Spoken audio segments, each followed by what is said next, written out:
Coach Boucek. Hey, how are you? Good. How are you doing? Good, good. I just got off the phone with somebody you might know a little bit, Trajan Langdon. Oh, okay. I thought you would say Rob Fodor I know Rob and well too. right. Yeah, how did Be- how did that go yesterday? It was good. Yeah. It was good. As you know, we would go for longer with Rob. That's how it usually is whenever we start talking and shooting. And all the talks with him are usually at least 1 hour or one and a half. And so it was great. I got a lot of feedback right after, and even some of the pro guys that I work with in Uh-huh. Russia. One guy, he came 1 hour late, so he came only for the last 30 minutes. He messaged me like, "Oh, thank you that you reminded me. Even those 30 minutes out of 1.5 hour, they were so useful to me because I got a better idea about balance. Because when I was doing something in practices, the assistant coaches would look at me like, but then hearing Rob speak, I understand that I just shouldn't pay attention to them if I feel that it's helping. I'm like, that's what it's all about. That's great. Yeah, he was my assistant coach 1 year in Seattle. Mhm. I don't know if you knew that, but he was assistant coach for me 1 year with the Seattle Storm. So And did he do only shooting or more than that? we tried to get him in a little bit more of an expanded role, but I think it was a lot because the league was new for him, and Mhm. he's used to doing mostly just player development. So he did a great job with the player development, and he was working on how to do scout reports and some of the other aspects of coaching, which were new to him. Mhm. That We had, no, we had a really young team though, so a lot of what we were doing was development. So mhm. that's why we brought him in. Got it. Got Yeah. it. Well, let's just wait for 1 more minute and we can just start because I don't want to waste your time. To me, it's very precious. And so the people who may come late or even if they miss it, they'll still be able to watch it through YouTube. Okay. We usually upload it within the next 48 hours right after the talks are done. And so for yes, to have a couple. As of now, are you guys already back to workouts? But Yeah, still not yet, it's right? very restricted. It's only individual. It's voluntary, so it's not all of our players. Not all of our players are even back in Dallas yet. And it can only be like one coach with one player. They're wearing masks and gloves, and so it's still very strict. Um, so yeah, we're just going one step at a time. I think everybody's feeling it out, not sure exactly how to handle all this. Are you guys opened up, or how is it over there? So the gyms will be opening up on June 23rd, so in a week or so. But it's not in the whole country, it's mostly Moscow. And so looks like we're getting back to normal slowly. We can work out outside already, and it probably, as everywhere in the world, people don't really follow the rules. So not that many people wear masks. And so you just do whatever you can. Yeah, yeah. But April, I want to say, was the worst one where most of the people would stay at home, would do the workouts at home. Where May, it got a little bit warmer outside, and so people started to go outside more. Yeah. I've been to Russia twice. Oh, really?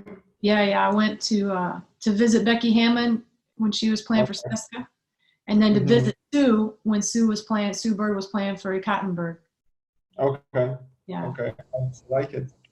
I think it's great. I enjoyed it. I enjoyed the visit a lot. Yeah. Played some ice hockey with Sue and a couple of her teammates, and yeah, we had a good time. Yeah. Yeah, especially you go into these cities that are not bad at all, and they are. I want to say they're pretty international, even if we talk about Yekaterinburg, Hmm. because the girl that I worked with, Maisha Heinzel from Mystics, she played in Krasnoyarsk in Siberia, her first year fresh out of college, and after her first season with Mystics, and it was a different experience for her. She was like this, doesn't know what to do, trying to find the places. Not that many people speaking English, And so, Yeah. but yeah, she said the same thing. Whenever they travel to Moscow, it's like she's like, "Hey, I'm happy." Yeah. Yeah. So, well, it's already 3 minutes. I guess we can start. So first of all, I just wanted to thank you everybody for tuning in. Today we have a great guest. It's Coach Jenny Boucek. She has 20 plus years of coaching experience in both WNBA, NBA, and also playing experience with Cleveland and WNBA. I think it was the first season of WNBA, right? Yes. Yeah. Yeah, and so You weren't born yet, so don't no, worry I about was. that. So, welcome. And, Coach, thank you very much for finding the time to do it. I'm so happy to be with you guys. Like I mentioned, I've been to Russia a couple times, and everyone treated us so well. So I'm happy to partner with you guys and give back in any way, and hear from you guys as well. Mm-hmm. Yep. And before I start asking questions, I just want to say to all the people who are listening, you're more than welcome to type your questions in the chat, and we'll ask them right away. And so, first thing I wanted to ask, when did you realize that you want to be a coach?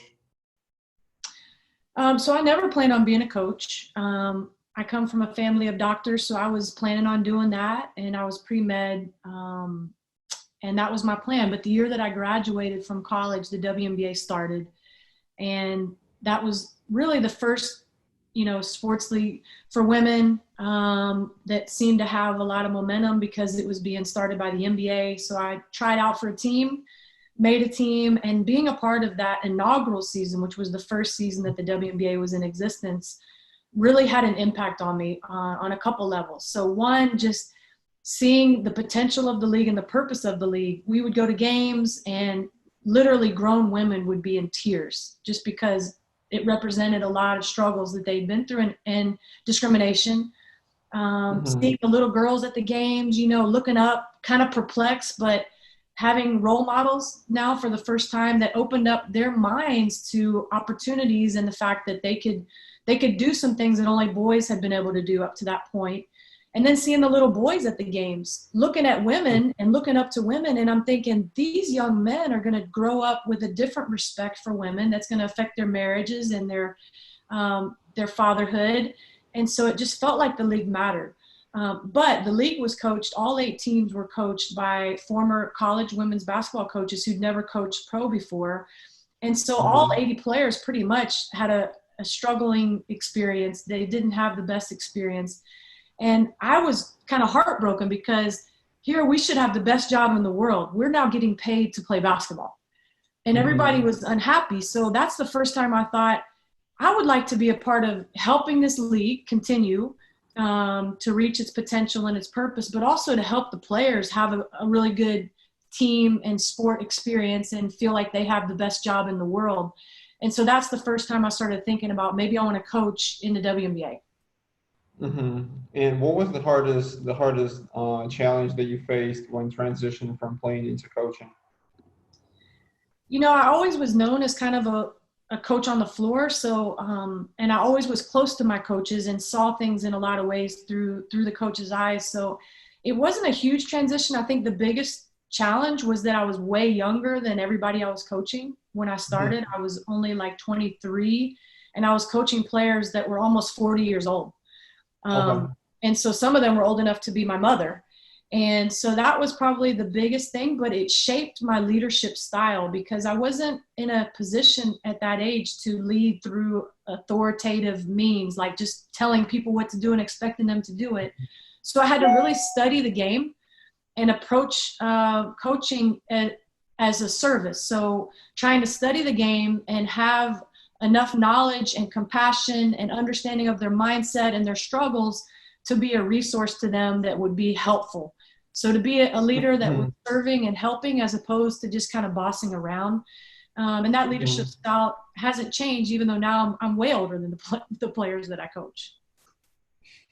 And what did you have to do at that point of your career in order to gain the respect and gain the trust from the players who were that much older than you?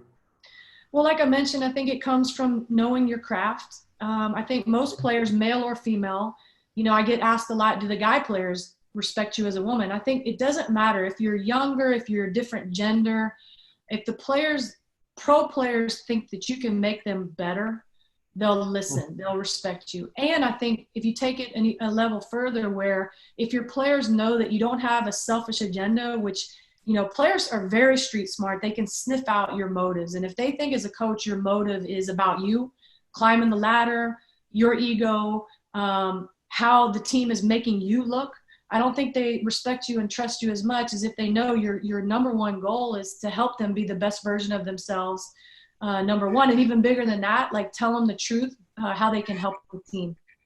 And when I was getting ready for this talk, I read a couple of your interviews and you were talking about gift set. So can you please talk a little bit more, what is gift set to you, and also what can be done in order to recognize it in person? I think a big thing, we have to understand that we all as human beings are born with a lot of gifts, and they're in seed form, when we're born. So they're buried underneath the surface, and unless they're put in an atmosphere and an environment to be cultivated, those seeds may or may not ever blossom. But the seeds are predetermined. And so if you I think a lot of coaches make the mistake of trying to make a player into what they want them to be. And instead of studying the player and trying to assess what are their natural gifts and tendencies and strengths, and then trying to make them the best version of themselves as they were created. And that's very comfortable for players, trying to make a player something that they're not, or fit into a box that they're not, or even limit the seeds that are inside of them, does not sit well with a player or athlete's soul. But when they know you're hitting on what's really inside of them, and you're speaking to that, and you're putting them in an environment for those things to grow and blossom, it wakes up some things inside of them that's very inspiring and motivating, and builds a lot of trust. But that's understanding their identity and who they're meant to be as a player, and then not trying to change them. I think that's important, because watching the teams in Europe and watching the players who are playing in Russia or anywhere in the Eastern Europe, I often see that coaches are trying to make the player instead of just looking at him and figuring out what needs to be done in order to help the player achieve his goals.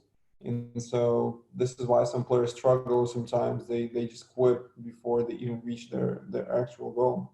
Yeah, it's frustrating for everybody. You see like maybe a player that's a natural born scorer, and they don't pass. And so you might have a coach that like really tries to force them into passing the ball all the time for whatever reason, instead of, okay, this player is gifted and they are born to finish a play. And so then now you need to structure your offense, and when they touch the ball, and actually when they're playing within the game even, so that they can flourish and do what they do best, instead of trying to change them into something they're not, and then they lose their confidence because they're not in their gift set. And here you started talking about player scoring ability, and I have a thought in my mind right away. I just wanted to hear what's your opinion will be on that. So most of the players in Russia who are playing professionally, when they get to the top league, they're usually role players. So the imports will be the main options on offense as far as scoring. But if you're a player, a Russian, a domestic player whose strongest part is scoring, what would you do in order to get to the highest level and still be a scorer as the main option? Say the question again. Sorry.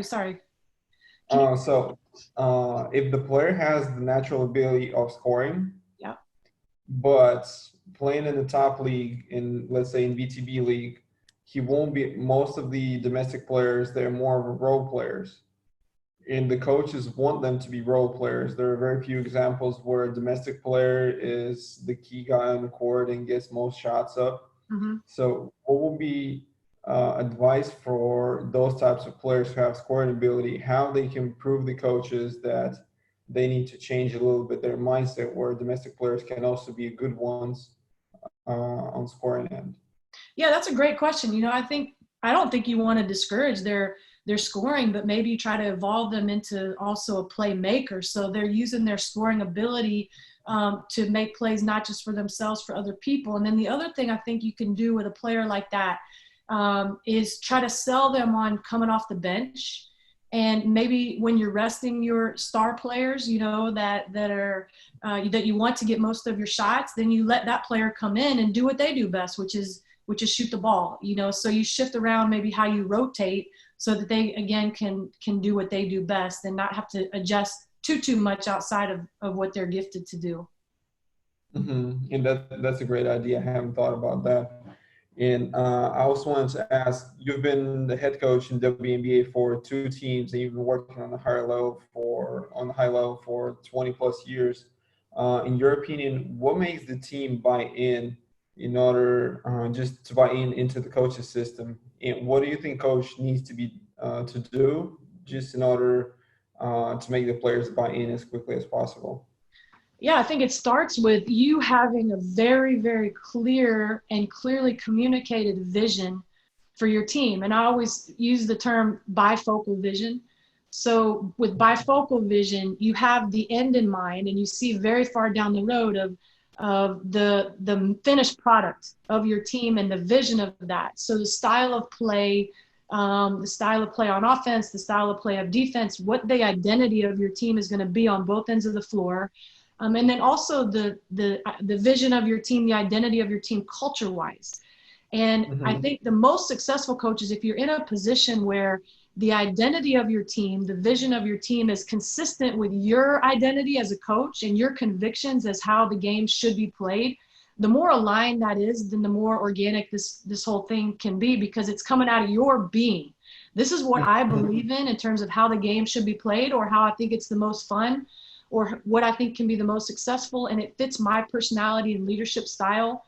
And so when you get that vision of down the road, that's the faraway vision. And then now once you have the end in mind, you have to come back and begin.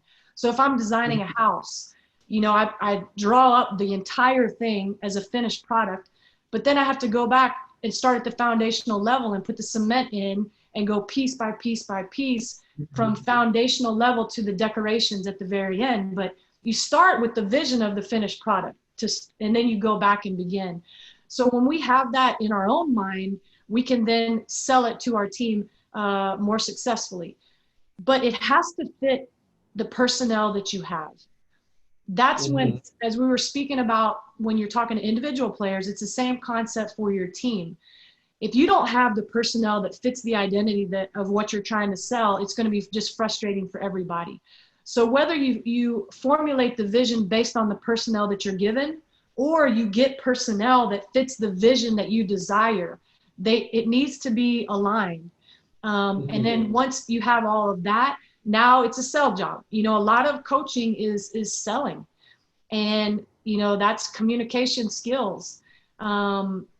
And not just selling, but that everything you do is now going to be filtered through what you've communicated. So for example, if you're selling that you're a defensive coach and you're going to build your championship team on defense, and then you spend over 50% of your time in practice on offense, you've lost your credibility. You've now weakened your selling.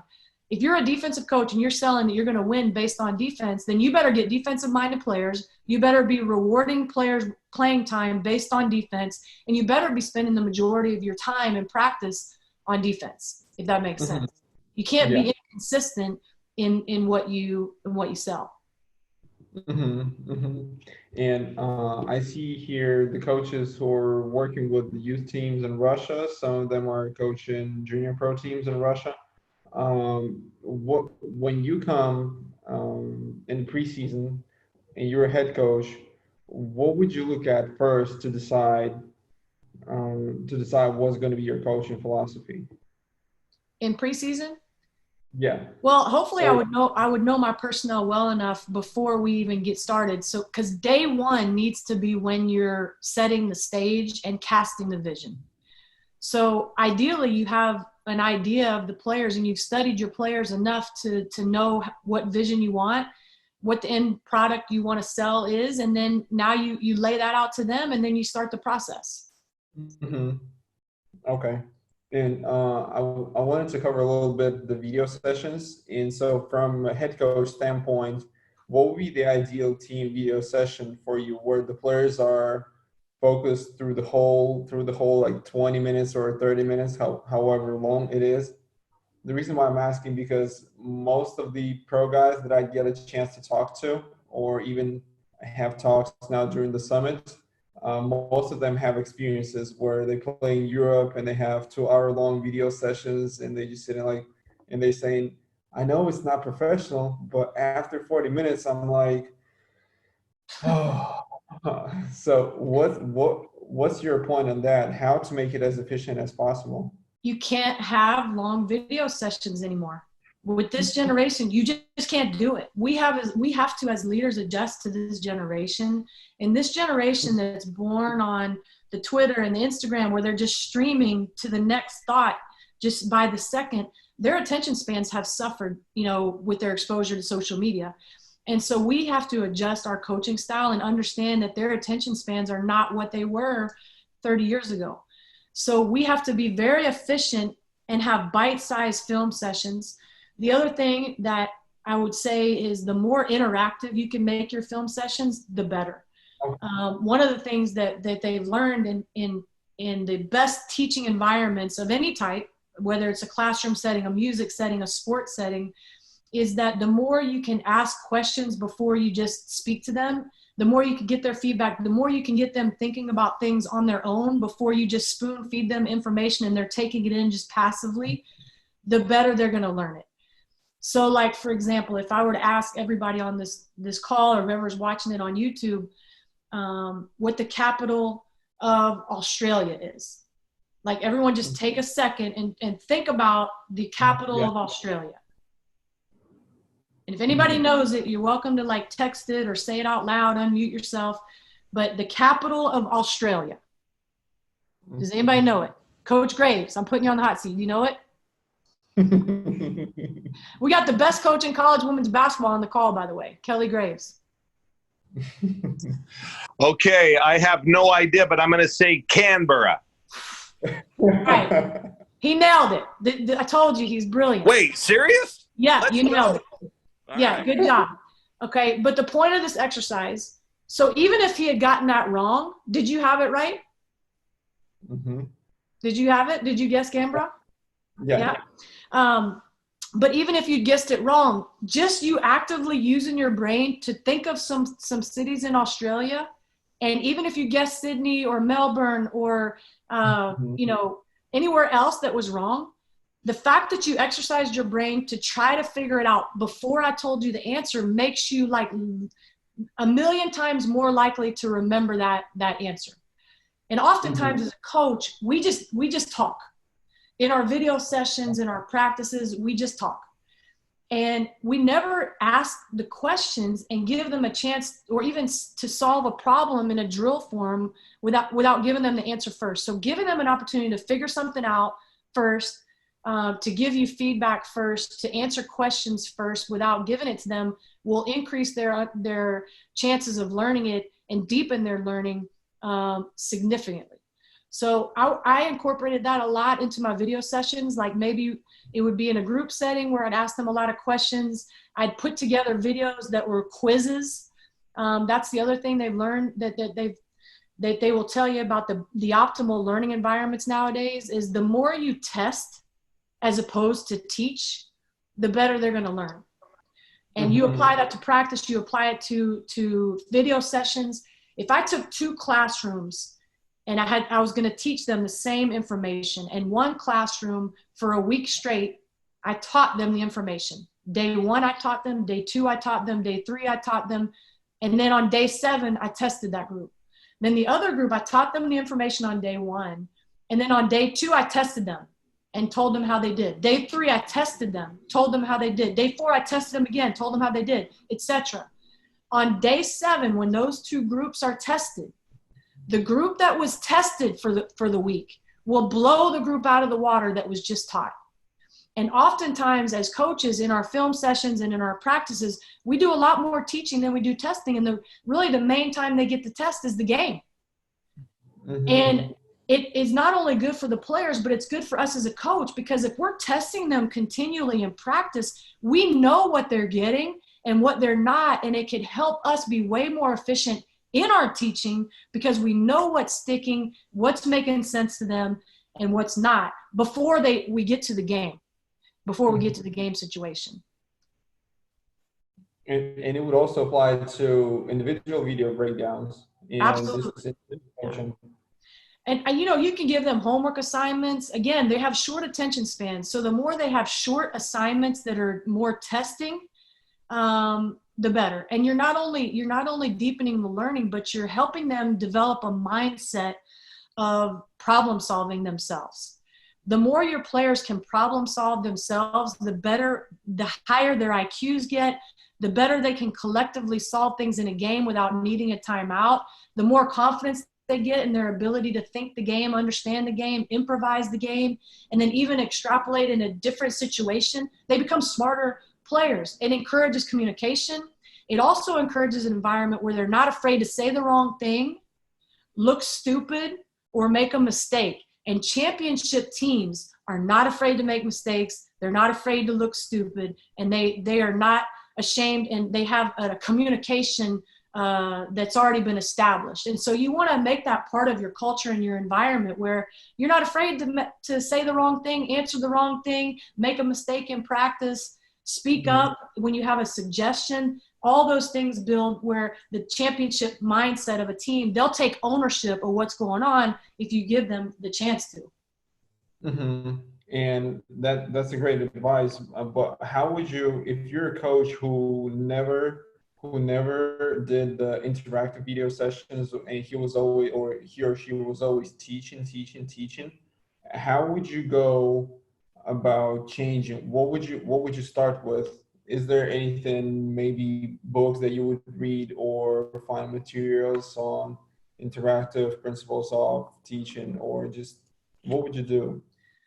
There's a great book about teaching. I mean, I'm sharing some of the principles now that's called Make It Stick. I'd have to look up the author, but it's the science of the deepest learning, and that's one of the principles in the book. But it's a very simple thing to adjust. It's as simple as if you have 5 possessions that you want to look at with your team, that you want to point out some teaching points from the game last night. You know, instead of coming in with those 5 clips and saying to the team, okay, on this one, we drove baseline, but we weren't available for the passer. We need to be in the corner. We need to have a kill cut in the diagonal slot area. That's our movement in a baseline drive. Instead of doing that, you take that same possession and you say, okay, all right, we have a baseline drive here. What should we be doing on the weak side?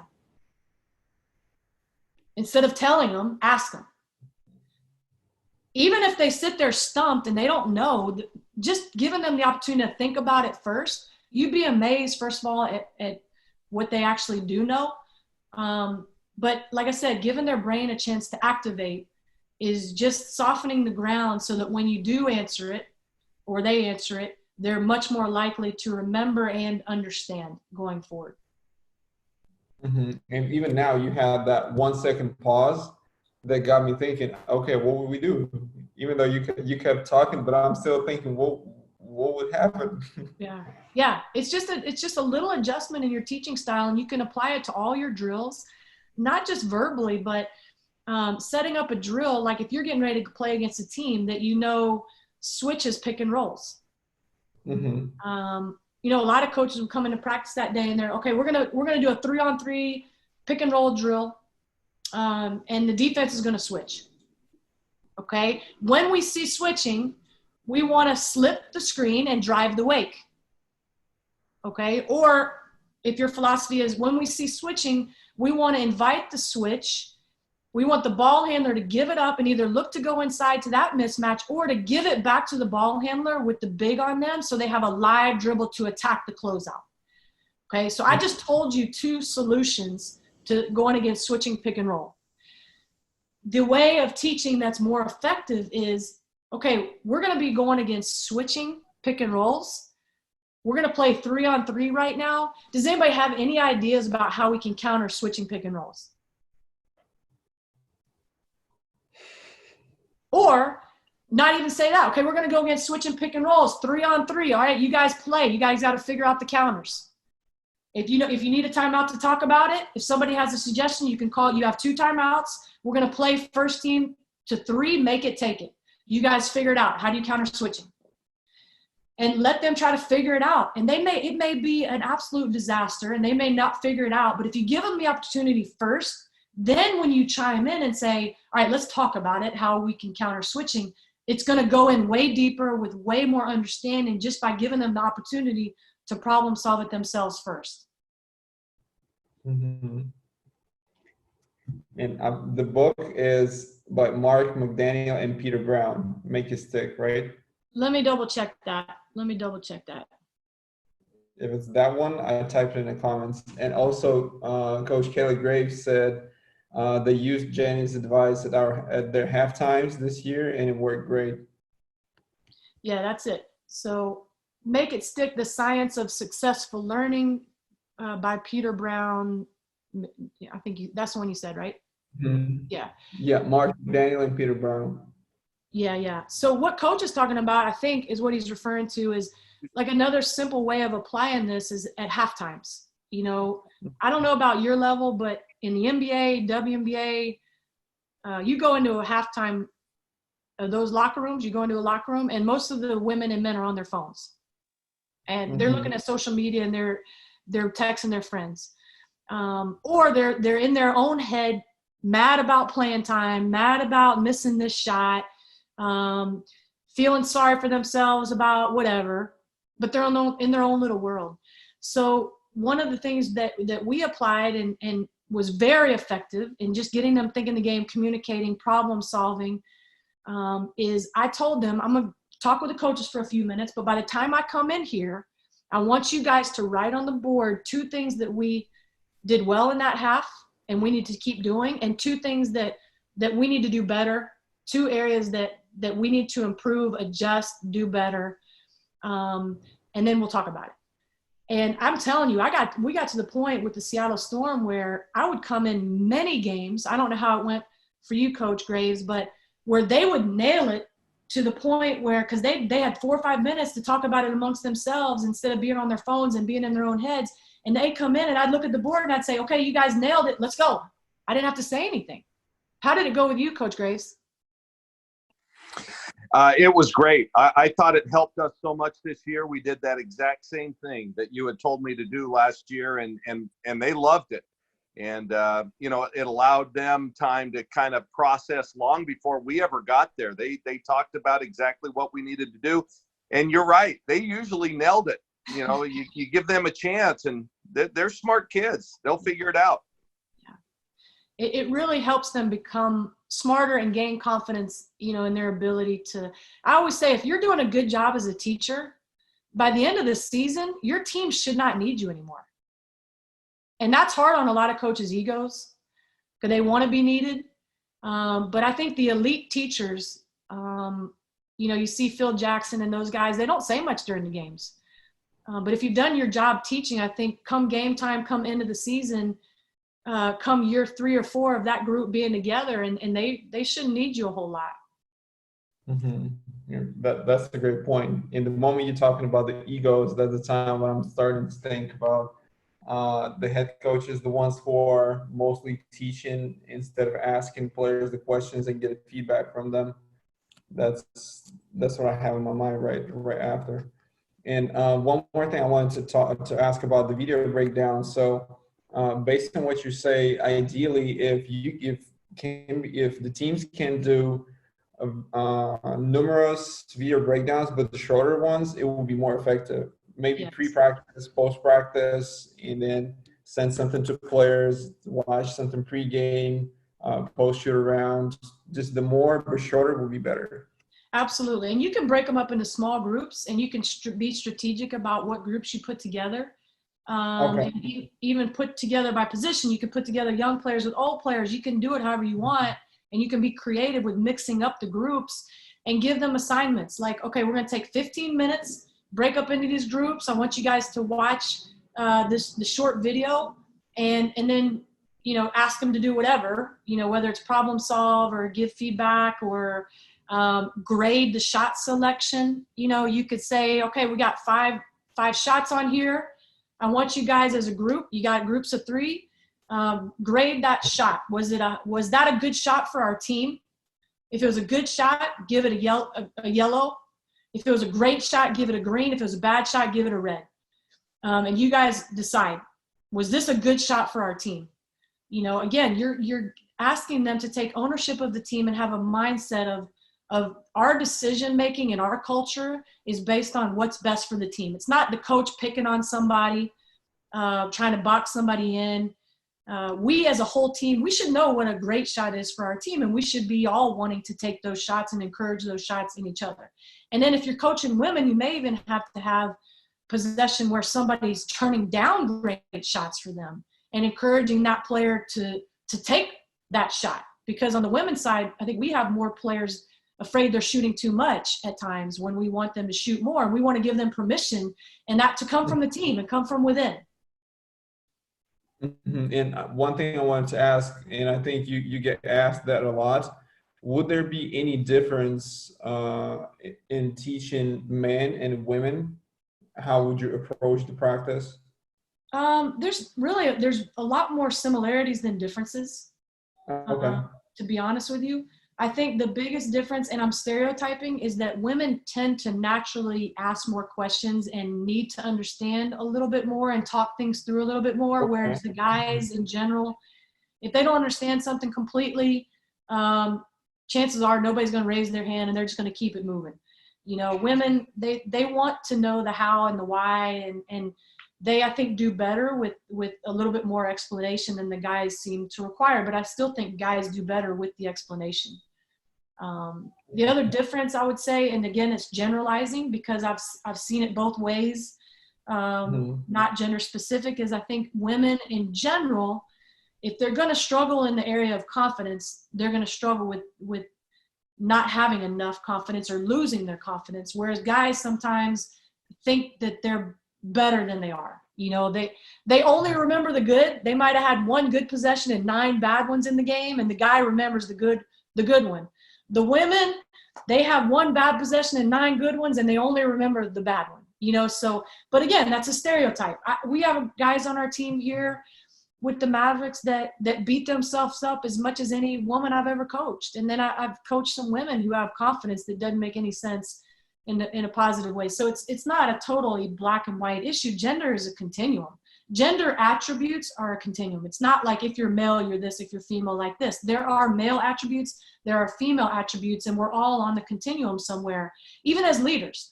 There are leadership attributes that are defined as more female and some that are defined as more male. But the best male leaders nowadays with this generation have a lot of the female leadership attributes. That's what's resonating with this generation, men and female, across the world, whether it be in business or in sports. Mm-hmm. Yeah, I'm glad that you said that there's basically no difference, male or female. It's just, it depends on the person. Mm-hmm. And when becoming the head coach for the first time, I think it was in Sacramento, right? Yes. What was the biggest challenge that you had during that year, and how were you able to get through that? Yeah, again, I inherited a team that was a lot older than me, and so just earning their trust was a big thing. I think one of the things I had been warned about is when you move 1 seat over those 12 inches, everything changes. The pillow's not as comfortable at night. You go from suggesting to deciding. And I don't think as an assistant coach, you realize just how many decisions there are to be made on a daily basis. A lot of them have nothing to do with X's and O's. It's just what time are you practicing? What time do you want to fly out? Like all this stuff that you don't even really care about, you've never thought about before. And that's taking up space and taking up time that you now have to decide. But within a game, within a practice, you have hundreds of decisions to make. And when you lose a game, every single one of those 100 decisions, you can beat yourself up over or think, regret. And so just that mental challenge of being able to evaluate yourself and your team objectively and not emotionally, so that you don't lose your confidence and your mojo, that you're constantly in a growth mindset of getting better every day as a coach and helping your team get better every day as a coach, without getting into how it's reflecting on you, making you look, making you feel, what other people think. The best players we know are not afraid to make mistakes. They're not afraid to take and make or miss the last shot. And the best coaches I know of are absolutely not afraid to get fired or to fail or to have people upset with them or criticizing them. And so that's an area that I really, really had to grow in, is not having a perfectionist mindset and not being afraid to fail and not trying to please everybody, even my bosses. Yeah, just staying in that moment. You've been the player development for Sacramento Kings, and you're also now working with the players for the Mavs. And talking about individual work, when the coach is just meeting the player for the first time, what do you think? What should a coach do in order to start building those trustworthy relationships? Yeah, it's a good question. I think it goes back to what we talked about earlier in the conversation. Is the more you really know that player and speak to what they can be, and show them right off the bat that you see them, and you see them in their glorified state, and all you want to do is help them get there. And here's some ideas that you have. I think that excites any player deep down. Like you've now spoken to who I know deep down I can be, but no one ever really talked about it with me. And now you're laying out a plan on how we can get there with a natural progression. I think right away you get their attention, but it has to be true. It has to be true. And so that's where I think the really gifted player development and coaches, that's one of their gifts, is they have an ability to see the potential in a player, what they can be, and speak to that. And then not only speak to that, see it, speak to it, but know how to get that player there and be able to communicate that to the player effectively. And talking about player development, how do you build the goals during the season? Yeah, player development can be tricky during the season because you have two things going on in player development. One is trying to basically sharpen the skills of which they are using in their current role. So this is like, we know your role on this team is this. So you better know the role on the team. And when you have external player development coaches, that can sometimes be an issue.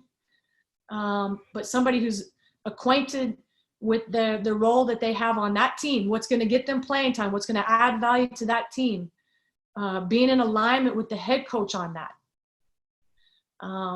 That's, you want to make sure that you're communicating, this is what we're working on right now. But you also want to designate a percentage of your workouts to, okay, this is for the future. This is for your future toolbox. Like, this is not necessarily what you have the green light to do now, because it's not your role, or you're not good enough at it yet.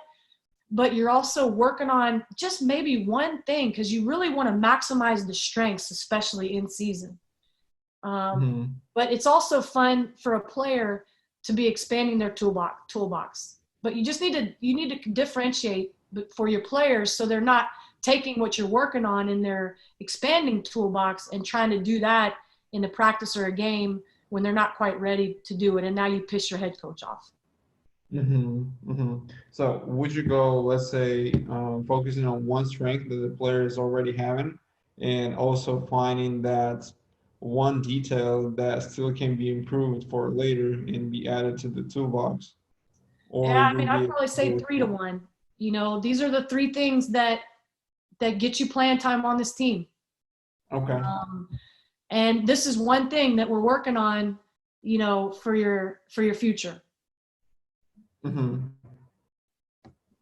how often would you give a player the heads up on his progress? mean, I think you're doing that daily. I think that's a day-to-day thing. When you're in a growth mindset, whether it's for your players, your coaches, your team, the question that should become every single day, were we the best version of ourselves yesterday? And what can we do tomorrow to be better than we were yesterday? And if we were better today than we were yesterday, and if we're better tomorrow than we are today, then we're a champion. That's what success is. It's not whether you won the game or lost the game. Coach Graves had the best team in the country this year. I'm sure he had many games where they won. They might even won by 20 or 30 points, but they didn't play up to their full potential. And that should be the barometer as a coach and as a player if you want to develop a championship mindset. Were we our best tonight? Okay, yeah, we won by 30, but were we our best? Okay, if not, we failed tonight. Okay, now what do we need to do to get better for tomorrow? What are our areas of growth for tomorrow, whether you won or lost? And I think that way, even if your team is the worst team in the league, everybody stays engaged and is developing a championship mindset. And that goes for coaches in rebuilding situations. And even if you're the best team in the world, like that's what inspires champion athletes and teams. You saw Tiger Woods change his golf swing when he was already the best golfer in the world. Why did he do that? He was already the best golfer in the world because he knew that he could be a better version of himself. And that's what drove him more so than winning. And that's what I've seen in the elite teams, the elite programs, the elite coaches, and the elite players is that their motivation is really being the best version of themselves, not even being the best, but being their best. Mm-hmm. And that keeps a hunger.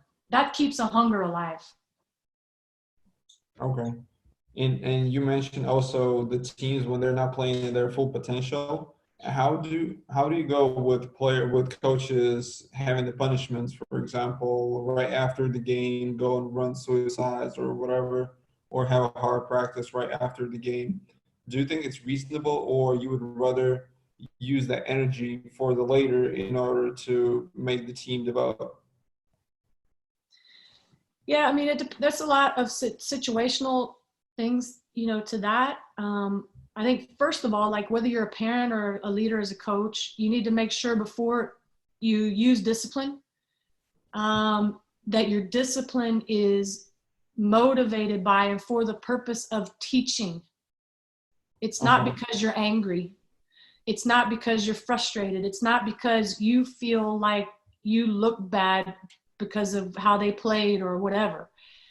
It can't be about you, and it can't be about anything other than teaching. Discipline, the word comes from the word disciple, is to teach.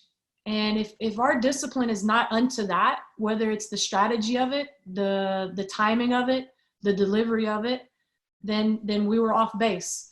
I had a philosophy as a head coach.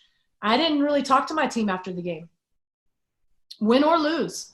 And I told them that none of us are objective right after a game. We're all very emotional. And if we win, we probably thought we played better than we did. And if we lost, we probably thought we played worse than we did. But I always want to be objective with you guys because our goal is to get better every day. So I'm going to go home and watch this film, and then I'll come back tomorrow and we'll talk about it. But I try not to let emotion get in the way of that. And then at that point, I could step back and know whether we needed some discipline or encouragement, and having the finger on the pulse of what it actually was that my team needed. Mm-hmm. And that's great advice because I never thought about it that way. But you talking about it is pretty reasonable because when the teams win, coaches are usually kind of like, I want to say, a little bit hyped, especially if the win was like a good one.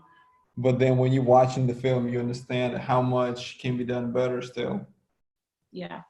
And you want that to be their focus. If your team's focus or your focus as a coach is too much about winning and losing, you start to deter the mindset that will actually help you get to your fullest potential. You can't be too result oriented, or you start to actually fear can start to creep in at some point. Really, you want to be about process and mindset and growth as opposed to results. And the irony in that is when you have that culture and mindset, the results are way more likely to come. Mm-hmm.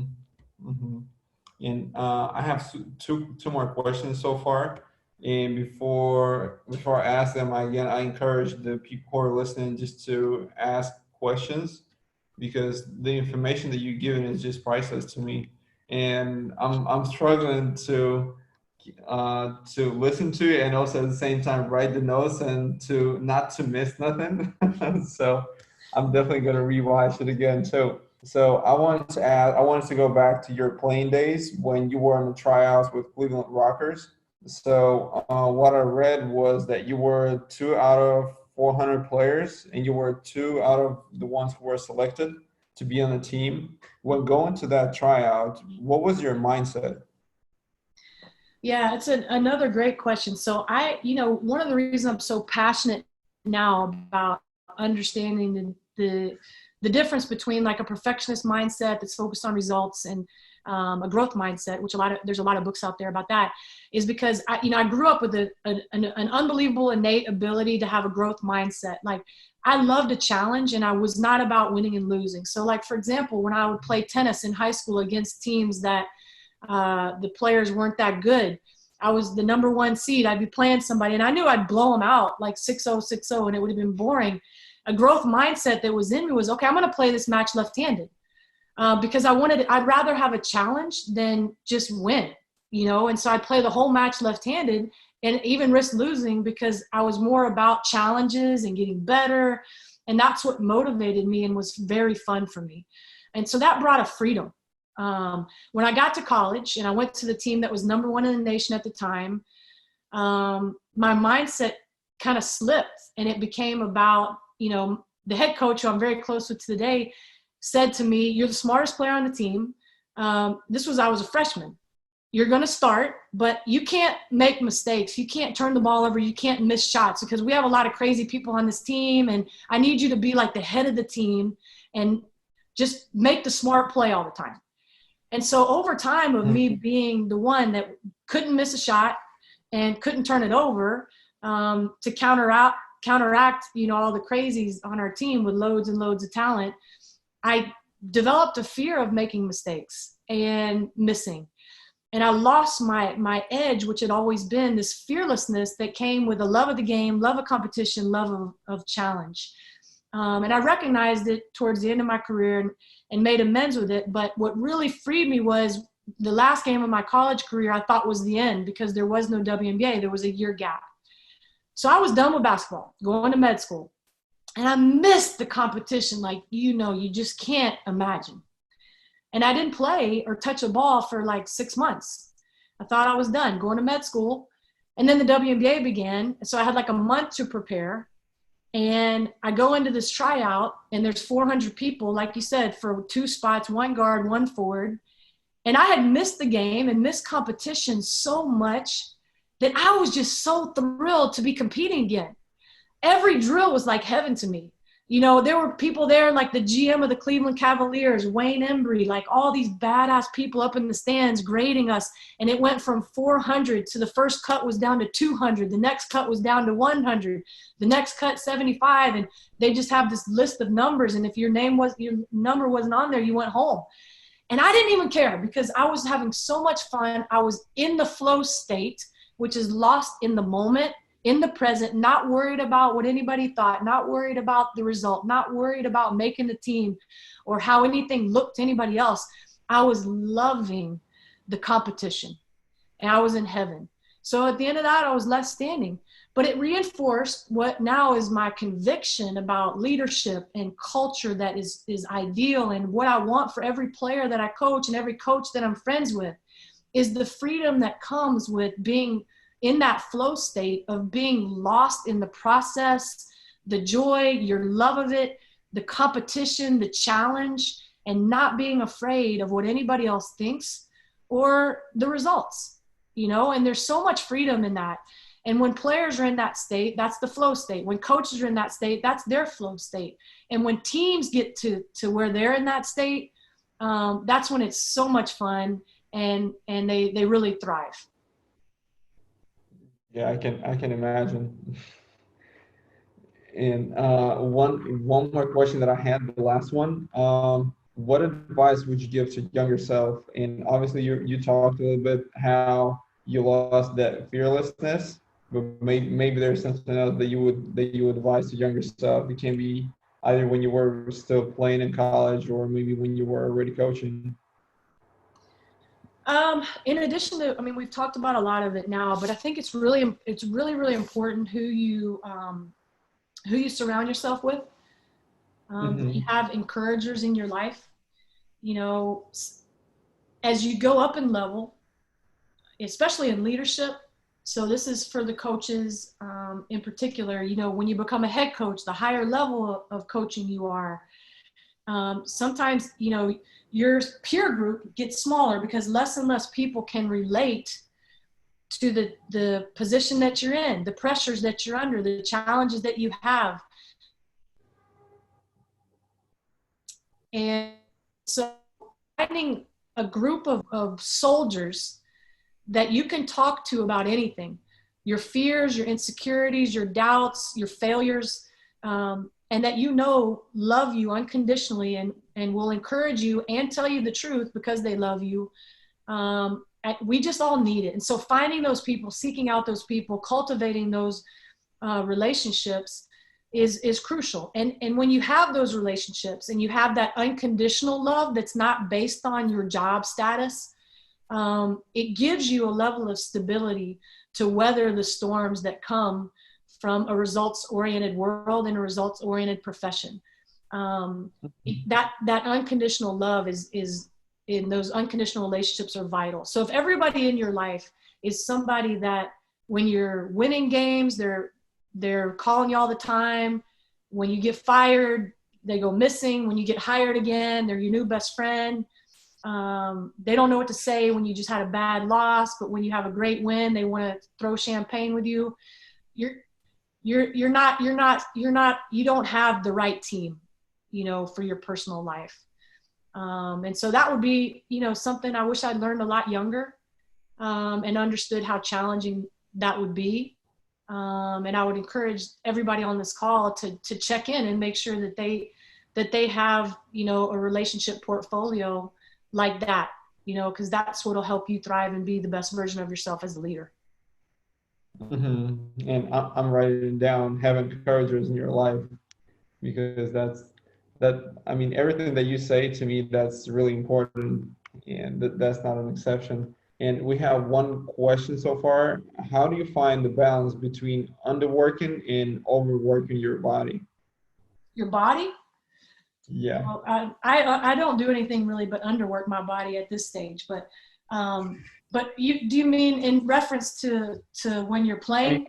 I mean, yeah, maybe it was just how do you find the balance? If you're a player, how do you find the balance between underworking and overworking? Yeah, no, that's a really good question, because I think depending on your personality type, you know, some of the best players you have to kick out of the gym because there is such a thing, a point of diminishing returns. And, you know, I was taught as a babysitter when I was like 10 years old, like you always take the toys away from the kid before they're sick of it, because then they'll want to play with it again. And I think we need to do that as coaches and probably to ourselves as athletes, where we stop practice when they're having a ton of fun and they still have something left in the tank. We stop the drills when they're still at the height of it, because then they want to do that drill again. We don't let players and ourselves get to the point where it's too much of a grind, you know, and we don't want this to be a job for us or anybody else as much as possible. So kick yourself out of the gym when you're still loving it, when you're going to be excited about going back the next day, because your mind also gets overworked and stale. And the best players that I know and the best coaches that I know, they don't lose their passion. And part of that is having that balance. And when you overdo it and you get stale and you get burnt out, you lose a huge edge as a coach and as a player. So you don't want to lose that edge of your passion and your love for what you're doing. And you have your own barometer. When you know you're starting to feel stale and getting sick of the gym and your heart's not as much in it, get out. Go do something else. Take some time off, because that's going to hinder you from being your best. And again, that's another great advice by you. And this hour is just fully of the advice and just straight knowledge. So I just since there are no more questions, I really wanted just to thank you for finding the time to do it, because I mean probably I said it too often during this call that the information that you were spreading is just priceless, but it's just that's how I feel. I appreciate that. It's absolutely my pleasure. I think my favorite thing to do is meet other coaches and be an encourager, you know, in other people's lives, because I know what it feels like to not have it and how precious it is when you do have it. So hopefully I can be a help anytime to anybody. And, you know, I really appreciate you thinking of me and having me on. Oh, actually, there's one more question Okay. from female coach. It's actually my girlfriend, who's a weightlifting coach, and she has worked in professional basketball.